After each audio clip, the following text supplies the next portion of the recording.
ज्ञान गंगा में आपका स्वागत है। आज मैं 3 बातों में आपको बताऊंगा प्रकृति के एक अनमोल तोहफे के संबंध में जो हमें नवाजा गया है।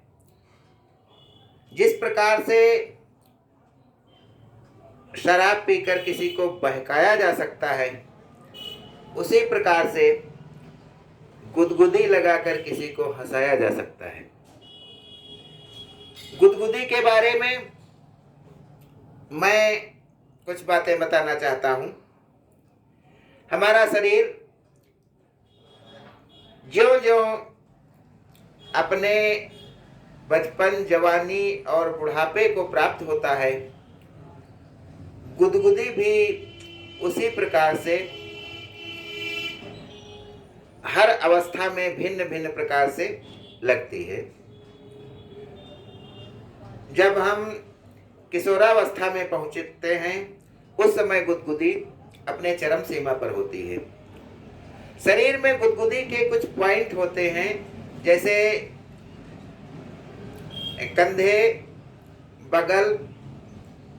यहाँ पर जो गुदगुदी लगती है वो उच्च कोटि की लगती है, अर्थात बहुत तेजी से लगती है। इसके अलावा पेट और तलवे में भी गुदगुदी लगती है, लगाई जा सकती है। अब जब हमारी त्वचा पूर्ण रूप से विकसित होती है, तब गुदगुदी अच्छी लगती है, और जो जो त्वचा बूढ़ी होती जाती है, गुदगुदी का असर कम होता जाता है।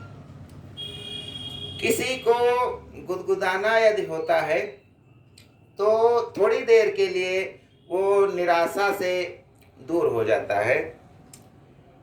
और गुदगुदी का एक ये भी नियम है कि इसे हम अपने आप अपने को नहीं लगा सकते, किसी दूसरे के ही लगाई जाती है।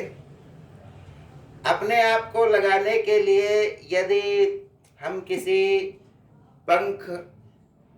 किसी पक्षी के पंख या तिनके का उपयोग करें तो कुछ हद तक हम अपने को भी गुदगुदा सकते हैं। ये पॉइंट हमारे शरीर में जो होते हैं वो मांसल स्थानों पर होते हैं, जहाँ मांस होता है, हड्डी नहीं होती है।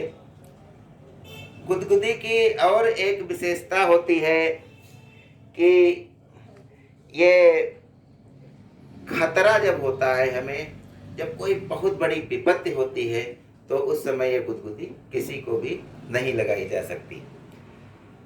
तो ये सुख का है, हमारे हंसी का एक खेल है। इसका सदुपयोग करना चाहिए। जब कोई व्यक्ति निराशा में डूबा है, हम देखते हैं, तो उसको थोड़ी देर के लिए खुशियां देने के लिए हम गुदगुदा सकते हैं। और ये भी कहा जाता है कि गुदगुदाते गुदगुदाते किसी को मारा भी जा सकता है।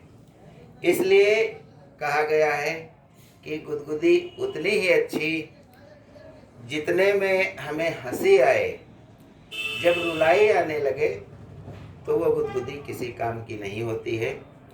इसका हमें ध्यान रखना चाहिए, और इस प्रकृति के इस अनमोल तोहफे का हमें उपयोग करना चाहिए निराशा से बचने के लिए, और दूसरों को खुश करने के लिए गुदगुदा कर हमें आनंद लेना चाहिए।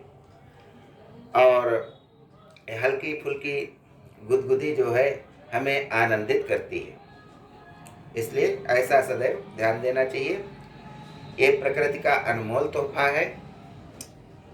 दूसरी बात मैं बताना चाहता हूँ कि सन 1970 से और 1970 से 2020 तक 50 सालों का यदि हम अध्ययन करते हैं, तो देखते हैं कि हमारा जो सरकारी नौकरियों वाला मासिक वेतन है और 1 तोले सोने का दाम है, वो और जमीन की कीमत है, ये तीनों एक समान रहता है। यानी सन 70 में जब 100 रुपये 150 रुपये तनख्वाह हुआ करती थी तो सोना भी 100 रुपये तोले होता था। और ज्यों ज्यों हमारी तनख्वाह बढ़ती गई त्यों त्यों सोने के दाम बढ़ते गए और त्यों त्यों जमीन के दाम बढ़ते गए। तीसरी बात है, जो शाकाहारी पशु होते हैं, जैसे गाय है, भैंस है, बकरी है, हिरन है, तो इनके जो दांत होते हैं वो हमेशा नीचे की तरफ होते हैं और ऊपर कोई भी दांत नहीं होते हैं। ये 3 बातें आपको बताई गई। अब मैं आपको एक गजल सुनाना चाहता हूँ। ये सारा जिस्म झुककर बोझ से दुहरा हुआ होगा, मैं सजदे में नहीं था, आपको धोखा हुआ होगा। यहाँ तक आते आते सूख जाती हैं कई नदियां, मुझे मालूम है पानी कहाँ ठहरा हुआ होगा। गजब ये है कि अपनी मौत की आहट नहीं सुनते, वो सब परेशान हैं, वहां पर क्या हुआ होगा।